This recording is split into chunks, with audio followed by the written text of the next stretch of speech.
Good morning, good afternoon, good evening बच्चों। आज हम लोग अपने क्लास नंबर 21 में हैं और आज का जो हमारा टॉपिक है वो है सेट ऑफ कैरी फॉरवर्ड। बहुत ही इजी टॉपिक है, मुश्किल से 30 मिनट्स या 25 मिनट्स का वीडियो बनेगा। बड़ा इजी टॉपिक है and it is very scoring and it comes for 8 to 9 marks और 5 marks to 8 marks in your exams. ठीक है, तो ये सेट ऑफ कैरी फॉरवर्ड का लॉजिक क्या है? पहली बात, सेट ऑफ का क्या मतलब होता है? सेट ऑफ मींस आपके 5 हेड्स ऑफ इनकम है। ठीक है, अगर किसी हेड में प्रॉफिट है और किसी हेड में लॉस है तो वो आपस में आप सेट ऑफ कर सकते हो। ठीक है, या सेट ऑफ का और भी एक मीनिंग होता है कि अगर विद इन अ हेड आपकी दो सोर्स से इनकम है तो आप उसको आपस में सेट ऑफ कर सकते हो। लाइक एग्जांपल, आपका एक टेक्सटाइल बिजनेस है और साथ ही साथ आपका एक लेट्स सपोज टीचिंग का प्रोफेशन है। ठीक है, और आपके दोनों से इनकम हो रही है तो आप एक की इनकम को दूसरे के लॉस से सेट ऑफ कर सकते हो। ठीक है, कैरी फॉरवर्ड क्या होगा? जब आप एक लॉस को किसी रीजन की वजह से सेट ऑफ नहीं कर पाए। सर क्या रीजन हो सकता है? जैसे हमने एक अनएब्सॉर्ब डेप्रिसिएशन पढ़ाया था पीजीबीपी में। ठीक है, किस वजह से नहीं सेट ऑफ कर पाए कि आपकी बिजनेस इनकम इतनी कम थी कि आपका जो डेप्रिसिएशन था वो आप माइनस करने के बाद भी पूरा डेप्रिसिएशन का इफेक्ट नहीं ले पाए। ठीक है, जिसकी वजह से बिजनेस इनकम नील हो रहा था, तो आपने उसको कैरी फॉरवर्ड कर लिया as unabsorb depreciation under section 32 clause 2। तो वो अनएब्सॉर्ब डेप्रिसिएशन को आप बाद में जाके पहले कैरी फॉरवर्ड करेंगे और बाद में किसी दूसरे ईयर में जाके जब आपकी इनकम हो जाएगी इनफ तो उससे सेट ऑफ कर लेंगे। ठीक है, ये लॉजिक होगा सेट ऑफ कैरी फॉरवर्ड का। कुछ भी चीज शुरू करने से पहले आई होप आपने एक पिक्चर देखी होगी, स्टूडेंट ऑफ द ईयर। ठीक है, student of the year Karan Johar की एक मूवी आई थी। ठीक है, जिसमें आलिया भट्ट भी थी और सिद्धार्थ मल्होत्रा और वरुण धवन थे। उसमें एक कंपटीशन हुआ करता था, student of the year competition. ठीक है, उसमें आप एक चीज नोटिस करना, वो कॉलेज के जितने स्टूडेंट्स थे उनके साथ ही हुआ करता था। ठीक है, और आपके अपने स्कूल में बहुत बार मार्च पास्ट हुआ करता था 15 अगस्त को या रिपब्लिक डे के दिन। तो उस दिन भी मार्च पास्ट जो आपके स्कूल में होता था वो आपके स्कूल के हाउस के बच्चे ही करते थे, मतलब स्कूल के अंदर के स्टूडेंट ही करते थे। तो जो हम लोग पहली कैटेगरी का सेट ऑफ पढ़ने जा रहे हैं वो है under section 70 and that is called intra head set of. मतलब जब अंदर के अंदर ही होता है, हेड के अंदर ही होता है। You can relate it with student of the year movie और you can also relate it with your school का मार्च पास्ट। जब स्कूल के अंदर ही बात रहती है, बच्चों के बीच ही में रहती है। ठीक है, तो आते हैं पहले इसको शुरू करते हैं, फिर देखते हैं कैसे आगे बढ़ती है बात। ठीक है, तो पहले हम लोग सबसे पहले बात करने जा रहे हैं इंट्रा हेड सेट ऑफ की, मतलब with in the same head. ठीक है, मतलब अगर कैपिटल गेन है तो कैपिटल गेन का, सैलरी है तो सैलरी का, एचपी है तो एचपी के साथ, पीजीबीपी और कैपिटल और इनकम फ्रॉम अदर सोर्सेज तो income from other sources. Let's go head bye head.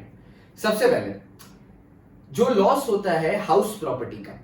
ठीक है, अगर आपका एक हाउस से इनकम है और दूसरे हाउस से लॉस है तो आप उसको आपस में सेट ऑफ कर सकते हैं। ठीक है, सपोज आपका दो हाउस प्रॉपर्टी है, एक हाउस प्रॉपर्टी से आपका इनकम है, दूसरे हाउस प्रॉपर्टी से आपका लॉस है। रिमेंबर हम लोग ने सम्स किए थे।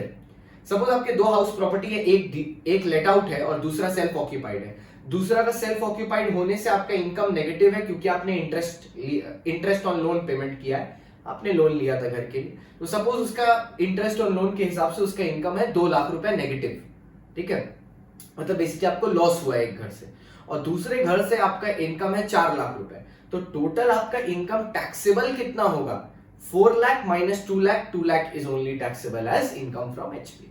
ठीक है, सैलरी में कभी आपको लॉस नहीं हो सकता क्योंकि कभी ऐसा नहीं होगा कि आपका एम्प्लॉयर आपको काम करा के सैलरी ना दे। ठीक है, सैलरी में there will be no loss, इसीलिए salary set off carry forward के हेड के बाहर है। सैलरी ना तो किसी के साथ एडजस्ट होगा ना कुछ, सैलरी इस हेड के बाहर है एकदम।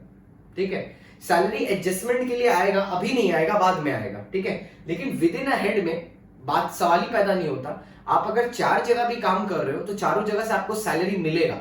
ऐसा नहीं होगा कि आपसे सैलरी लिया जाएगा काम करने के लिए। ठीक है, वो सिर्फ हिंदी पिक्चर में होता है। ठीक है, नेक्स्ट क्या बोलते हैं? नेक्स्ट हम लोग जिस हेड में आते हैं वो हेड आता है हमारा profit and gains from business and profession, PGBP. PGBP में 2 तरह के बिजनेस होंगे, एक होगा नॉर्मल बिजनेस, एक होगा speculation business. What is a speculation business?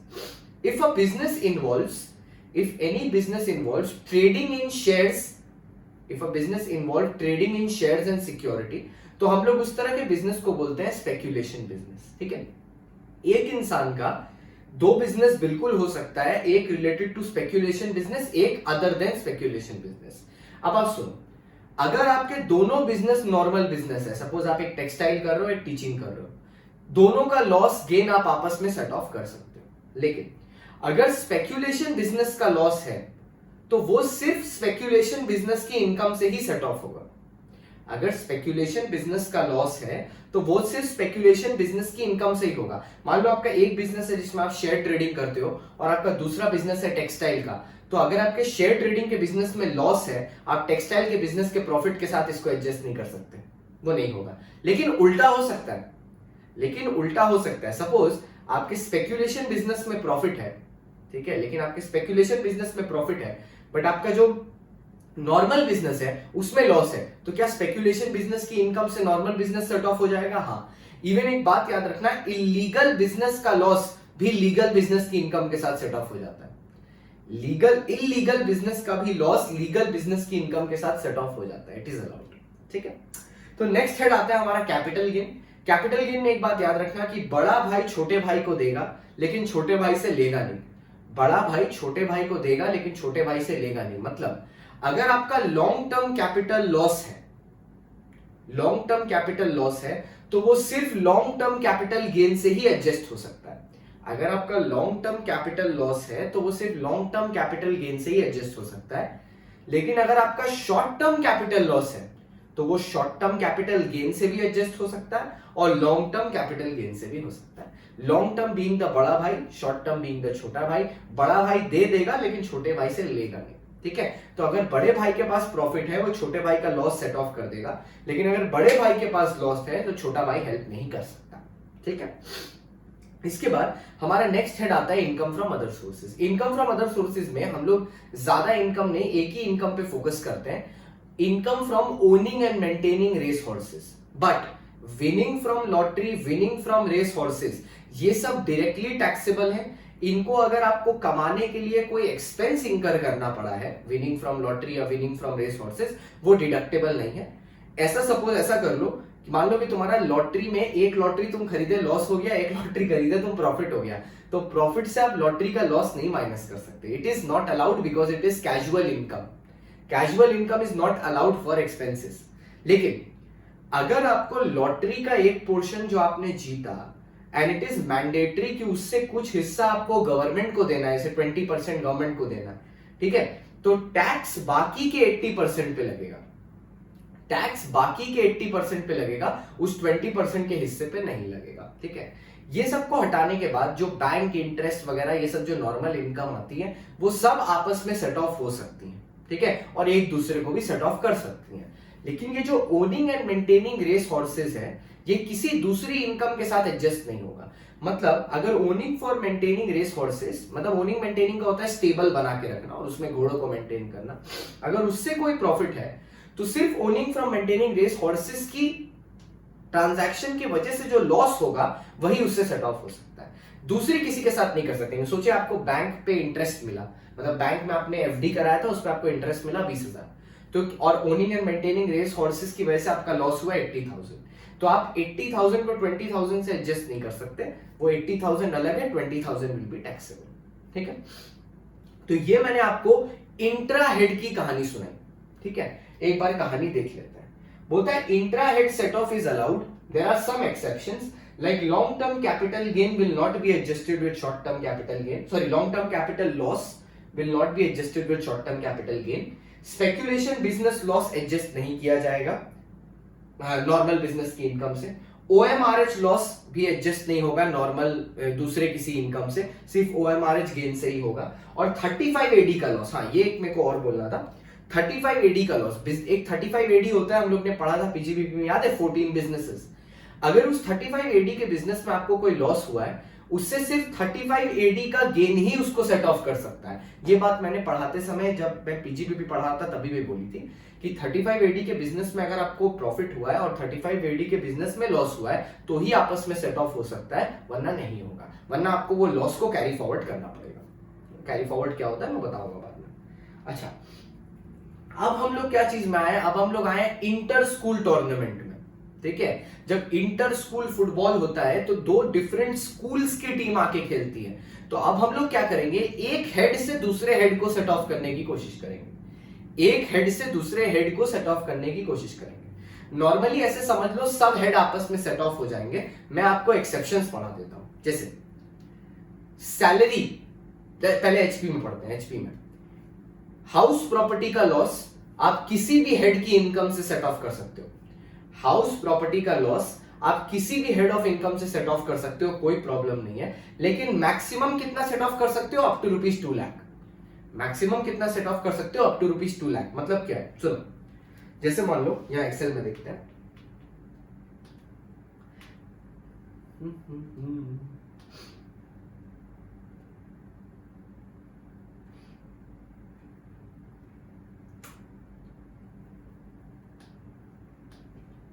एक second, just say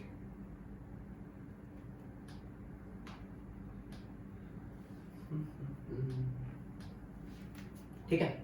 let's suppose आपके HP1 है, HP2 है, ठीक है।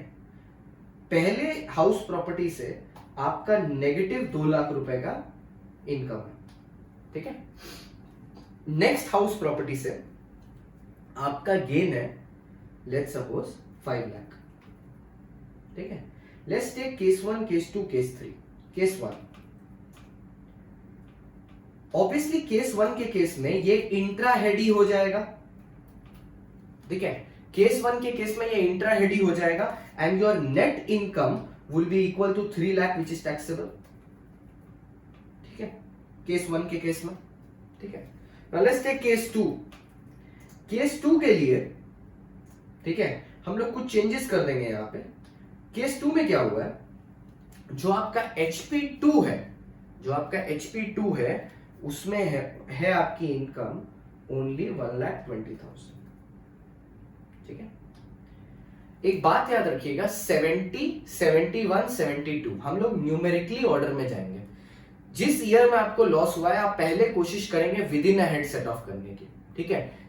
नॉर्मली जब एक आदमी थक हार के दिन के बाद घर में आता है वो पहले घर का खाना खाना चाहता है, अगर कुछ अच्छा बना है तो, वरना फिर वो बाहर से बनाता है। अगर घर में बिरयानी बना है तो आप बाहर से बिरयानी नहीं बनाएंगे ना, या what ever is your favourite dish, ठीक है। तो पहले हम लोग अपने घर में बात निपटाने की कोशिश करेंगे। अगर घर में बात नहीं निपटी तब दूसरे में जाएंगे। हस्बैंड वाइफ के बीच में फाइट होता है, बॉयफ्रेंड गर्लफ्रेंड के बीच में लड़ाई होता है, पहले कोशिश करते हैं घर की बात घर में रखने के लिए, उसके बाद नहीं हुआ तो डिवोर्स, ठीक है। तो पहले घर में रखने की कोशिश करेंगे। तो जब घर में रखने की कोशिश की, केस 2 आएगा। केस 2 में हम लोग पहले कोशिश करेंगे इंट्रा हेड, ठीक है। पहले कोशिश करेंगे, अच्छा सॉरी ये चला गया। केस 2 पहले कोशिश करेंगे इंट्रा हेड, ठीक है। इंट्रा हेड कितना हो जाएगा हम लोग का? 2 लाख माइनस 120। हम लोग के पास अभी भी लॉस बचेगा इंट्रा हेड 80,000, सॉरी 80,000। अब क्या कोशिश करेंगे? इंटर हेड, ठीक है। तो लेट्स सपोज हमारे पीजीबीपी में इनकम है 2 लाख रुपीस। हमारे पीजीबीपी में इनकम है 2 लाख रुपीस। तो फिर पता है मेरा नेट टैक्सेबल इनकम कितना होगा? मेरा नेट टैक्सेबल इनकम हो जाएगा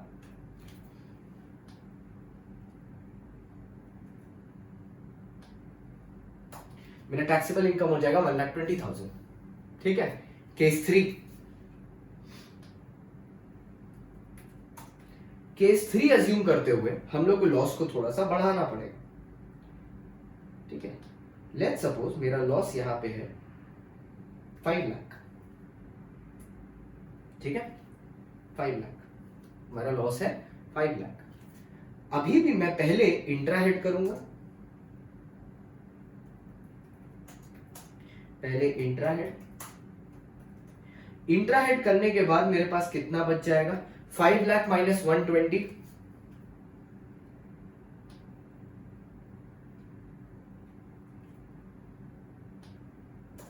मेरे पास 380 का लॉस अभी भी रह जाएगा, ठीक है। 3,80,000 का लॉस मेरे पास अभी भी है। लेट्स नाउ सपोज मेरे पास अब पीजीबीपी इनकम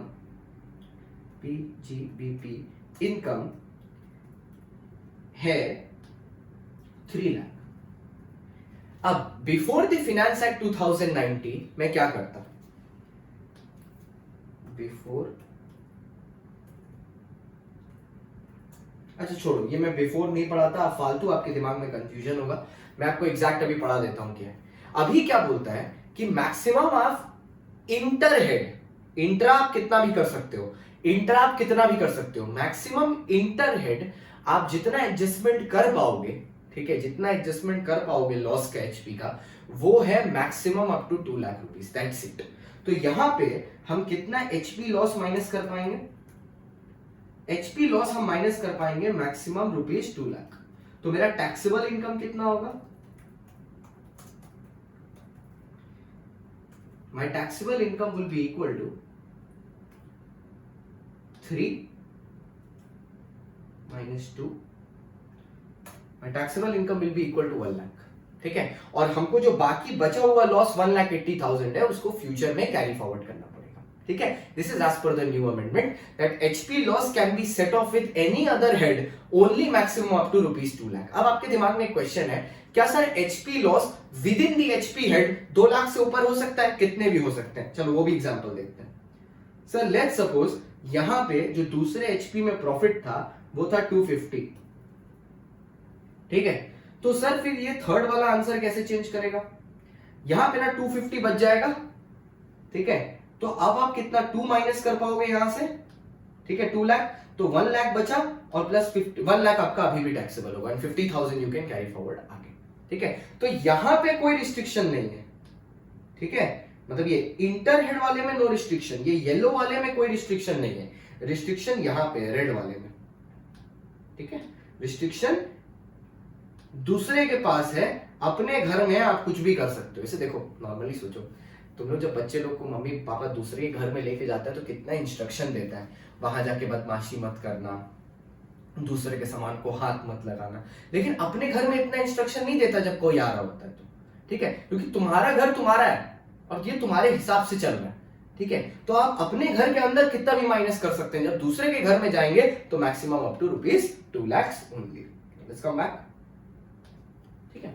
अच्छा उसके बाद सैलरी, सैलरी में अगर इनकम है क्या हम एचपी को एडजस्ट कर सकते हैं, हाँ। कैपिटल गेन में है, हाँ। ओएमआरएच में है, हाँ। एचपी सबसे जाएगा। सैलरी, सैलरी सिर्फ एचपी के साथ होगा, सैलरी में अगर प्रॉफिट है जो कि हमेशा प्रॉफिट ही होगा, वो एचपी के लॉस को सेट ऑफ कर सकता है अप टू रुपीज 2 लाख। उसके बाद सैलरी और पीजीबीपी सास बहू है, आपस में कभी नहीं बनती, या तो आप बिजनेस करोगे या तो सैलरी करोगे, आपस में कभी नहीं बनेगी, ठीक है। ये लोग ऐसा मान के चलता है कि ये दोनों सास बहू है, आपस में कभी नहीं बनेगी, पीजीबीपी का लॉस या प्रॉफिट सैलरी के साथ एडजस्ट नहीं होगा, ठीक है। उसके बाद क्या सैलरी कैपिटल गेन नहीं, salary income from other sources नहीं, ठीक है। सो सैलरी का हेड खत्म। नेक्स्ट आया बिजनेस का। बिजनेस का मैंने आपको सिंपल बताया, अंदर वाला पहले ही समझा दिया, आप बाहर वाला समझाते हैं। पीजीबीपी में प्रॉफिट है, क्या एचपी का लॉस हो सकता है, हाँ। पीजीबीपी में लॉस है, क्या एचपी के गेन से सेट ऑफ हो सकता है, हाँ। पीजीबीपी में प्रॉफिट है, क्या कैपिटल गेन का लॉस सेट ऑफ कर सकता है, पीजीबीपी में प्रॉफिट है, कैपिटल गेन का लॉस सेट ऑफ कर सकता है, नहीं। लेकिन अब इस बात को एकदम ध्यान से सुनना, अगर कैपिटल गेन के हेड में प्रॉफिट है, ठीक है, तो अपने घर में डीलिंग करने के बाद 70 करने के बाद, ठीक है, कैपिटल गेन के प्रॉफिट से आप पीजीबीपी के लॉस को सेट ऑफ कर सकते हैं। मतलब कैपिटल गेन देगा जरूर बाहर वाले को, किसी से लेगा नहीं, अपने एटीट्यूड में, ठीक है, देगा पर लेगा नहीं किसी से। कैपिटल गेन में अगर लॉस है, एकदम simple, long term capital gain, long term capital loss, short term capital gain, long term capital loss and sorry short term capital gain, short term capital loss. उसके बाद short term capital loss with long term capital gain भी हो सकता है, short term capital gain भी हो सकता है, बाहर किसी हेड के साथ नहीं जा सकता। सेम विद ओएमआरएच, ओएमआरएच में प्रॉफिट है, ठीक है, वो एचपी को सेट ऑफ कर सकता है, उसके बाद बाकी किसी के साथ नहीं करेगा, ठीक है। लॉस है, कैरी फॉरवर्ड करेगा चुपचाप से, किसी के साथ सेट ऑफ नहीं होगा। आइए देख लेते हैं, ठीक है। स्पेक्यूलेशन बिजनेस लॉस, ये मैंने ऊपर ही बता दिया था। 35 एडी लॉस, ये भी पहले ही बोल दिया था। ओएमआरएच लॉस, कैपिटल गेन का लॉस, सैलरी और पीजीबीपी आपस में नहीं होगा। Loss under the head HP can be set off with income under any head of income up to rupees 2 lakh. आप ये लेक्चर कम से कम 2 बार सुनना, आपको सब याद हो जाएगा, ठीक है। अब एक बात याद रखना, ये जो सेक्शन 71 की अपॉर्चुनिटी है, इंटर हेड की अपॉर्चुनिटी, ये आपको जिंदगी में सिर्फ एक बार मिलेगी। वो भी कब? जिस ईयर का लॉस है बस उस साल, जिंदगी में एक बार नहीं, मतलब हर प्रीवियस ईयर में एक ही बार मिलेगा। मतलब जिस ईयर का लॉस है, जिस ईयर का लॉस है उसी ईयर में आपको एक बार मिलेगा ये अपॉर्चुनिटी, ठीक है, उसी ईयर में एक बार मिलेगा ये अपॉर्चुनिटी। नेक्स्ट ईयर ऑनवर्ड्स एक बार आप लॉस इस ईयर में सेट ऑफ नहीं कर पाए तो आपको लॉस को कैरी फॉरवर्ड करना है। अगर आप लॉस को इस ईयर में सेट ऑफ नहीं कर पाए तो आपको लॉस को कैरी फॉरवर्ड करना है अंडर सेक्शन 72। एक बार वो कैरी फॉरवर्ड हो गया तो उसके नेक्स्ट ईयर्स में जब सेट ऑफ वो होगा, it can only be set off under section 70, मतलब विद इन अ हेड ही हो सकता है, फिर दोबारा जिंदगी में इंटर हेड नहीं मिलेगा सेम लॉस के लिए। ठीक है, मैं एक एग्जांपल से बताता हूं। मान लो इस ईयर आपने एचपी का, जैसे इसी एग्जांपल में, ठीक है, इसी एग्जांपल में ये जो एचपी का लॉस बच गया, एचपी का जो लॉस बच गया 50,000 का, जिसको आप सेट ऑफ नहीं कर पाए, ये कैरी फॉरवर्ड होगा। और ये किससे एडजस्ट होगा फ्यूचर ईयर्स में जाके? अगर एचपी में ही इनकम निकल के आई वापस अगले साल में, अगर एचपी में लॉस है लेकिन बाकी पीजीबीपी वगैरह में सब में इनकम है, तो ये उसमें सेट ऑफ नहीं होगा। ऑर्डर क्या होगा सेट ऑफ का? देखिए मैं आपको सेट ऑफ का ऑर्डर दिखा देता हूं। आपको मैंने ये ऑर्डर पता है लास्ट, मतलब पीजीबीपी के क्लास में भी ये ऑर्डर बताया था, पर फिर से एक बार बता देता हूं। सबसे पहले आपकी जो इनकम आएगी, ग्रॉस टोटल इनकम, ठीक है, सॉरी इनकम। ये लेक्चर बहुत इंपॉर्टेंट है, एकदम ध्यान से देखिएगा, एक दो बार देखिएगा आपको सब याद हो जाएगा। लेस, इसे आप सबसे पहले लेस क्या करोगे? करंट ईयर के लॉसेस, मतलब जो इस ईयर के लॉसेस है, ठीक है, करंट ईयर लॉसेस।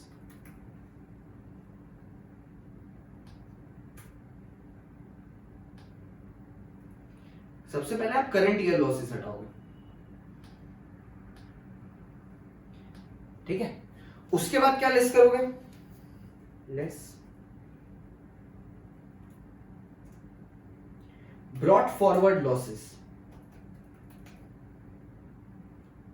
ठीक है, लेस अनएब्सॉर्ब्ड और डेप्रिसिएशन। याद है? और मैंने रीजन क्या बताया था, ये बाद में क्यों है और ये पहले क्यों है? क्योंकि अनएब्सॉर्ब डेप्रिसिएशन को आप जिंदगी में इनडेफिनिट ईयर्स तक कैरी फॉरवर्ड कर सकते हो, सिर्फ और सिर्फ असेसी सेम रहना चाहिए, लेकिन ब्रॉड फॉरवर्ड लॉसेस को आप इनडेफिनेटली कैरी फॉरवर्ड नहीं कर पाओगे, उनके कुछ ईयर्स होते हैं, अभी आएंगे हम लोग उस ईयर्स में। तो ये आपका है प्रायोरिटी ऑफ सेट ऑफ, जिसको बोलते हैं, ठीक है, प्रायोरिटी ऑफ सेट ऑफ। आइए नेक्स्ट,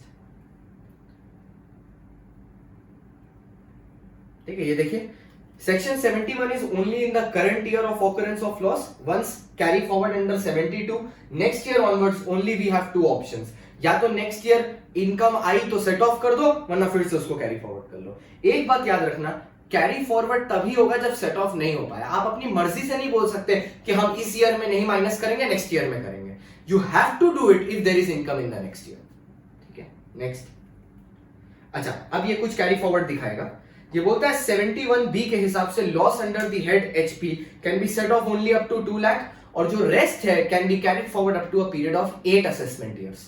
कब तक कैरी फॉरवर्ड कर सकते हैं आप? 8 साल तक कैरी फॉरवर्ड कर सकते हैं, ठीक है। और ये कैरी फॉरवर्ड करने के लिए आपको लॉस रिटर्न भी नहीं फाइल करना पड़ेगा अंडर सेक्शन 139(3), ठीक है। जो लॉस रिटर्न फाइल करना होता है, इसके बाद हम लोग रिटर्न फाइलिंग का ही टॉपिक करेंगे। लॉस रिटर्न एक फाइल करना होता है लॉस को कैरी फॉरवर्ड करने के लिए, पर 2 लॉसेस के लिए आपको रिटर्न फाइल करने की दरकार नहीं है। एक है आपका हाउस प्रॉपर्टी का लॉस और दूसरा है अनएब्सॉर्ब डेप्रिसिएशन। बाकी हर लॉस को कैरी फॉरवर्ड करने के लिए आपको रिटर्न फाइल करना पड़ेगा, ठीक है। 72 losses under the head PGBP can be set off with income under any head of income except salary. PGBP को सेट ऑफ कर सकते हैं under any head of income except salary.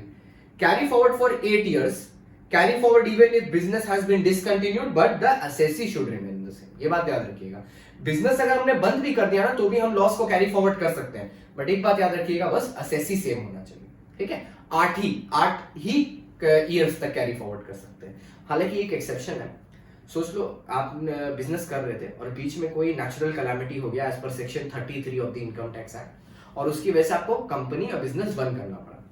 अगर आप 2 साल के अंदर अंदर बिजनेस को रिवाइव कर लेते हो, ठीक है, 2 साल के अंदर बिजनेस को रिवाइव कर लेते हो, तो हम लोग वो 2 साल को गिनेंगे नहीं और आपको उतना ही पीरियड के लिए कैरी फॉरवर्ड मिल जाएगा।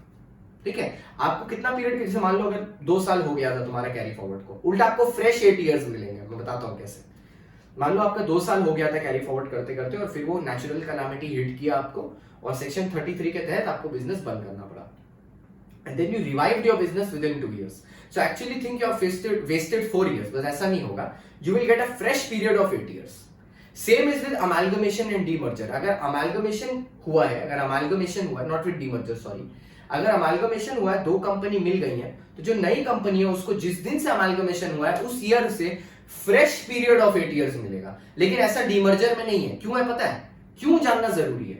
अमालगमेशन में एक नई कंपनी का जन्म हो रहा है, इसलिए नए से मिल रहा है।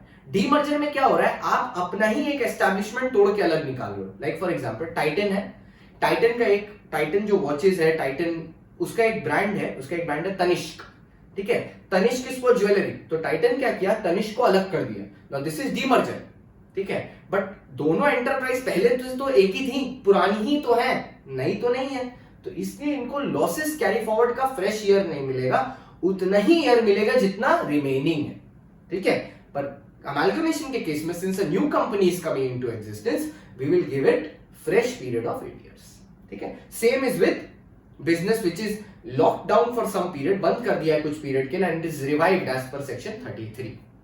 ठीक है, फ्रेश पीरियड ऑफ 7 इयर्स मिलेगा। 1 साल मान लेंगे जिस ईयर में आपने रिवाइव किया बीत गया, so carry forward is given for 7 years उस केस में, 33 के केस में।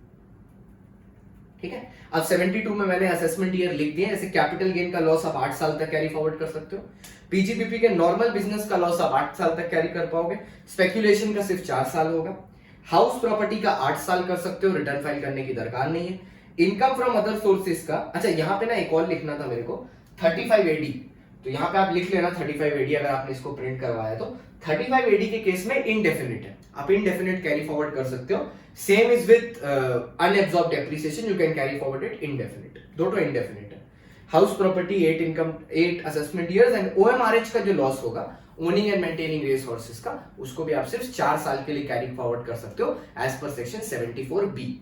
ठीक है, लास्ट में एक बात लिखी है, हाँ ये बात कि profit under the head capital gain can be set off with loss under business income. ठीक है, अगर आपके बिजनेस में लॉस है और कैपिटल गेन में प्रॉफिट है, तो हम कैपिटल गेन के प्रॉफिट से बिजनेस लॉस को सेट ऑफ कर सकते हैं। इसी के साथ साथ हमारा सेट ऑफ कैरी फॉरवर्ड का एक बहुत ही छोटा और क्रिस्प लेक्चर, जो आप ठीक एग्जाम के पहले देख सकते हो, खत्म होता है। आप इसके बाद कुछ सम्स प्रैक्टिस करना सेट ऑफ कैरी फॉरवर्ड के, और सारे कंफ्यूजन क्लियर हो जाएंगे। अगर फिर भी कोई कंफ्यूजन रहता है, नंबर नीचे जा रहा होगा, आप इस नंबर पे मेरे को कॉल कर सकते हो, मैसेज कर सकते हो। कॉल करना तो 12 बजे या 1 बजे के बाद करना, और मैं आपके सारे डाउट्स क्लियर कर दूंगा। Thank you so much for watching, like, subscribe and share the channel.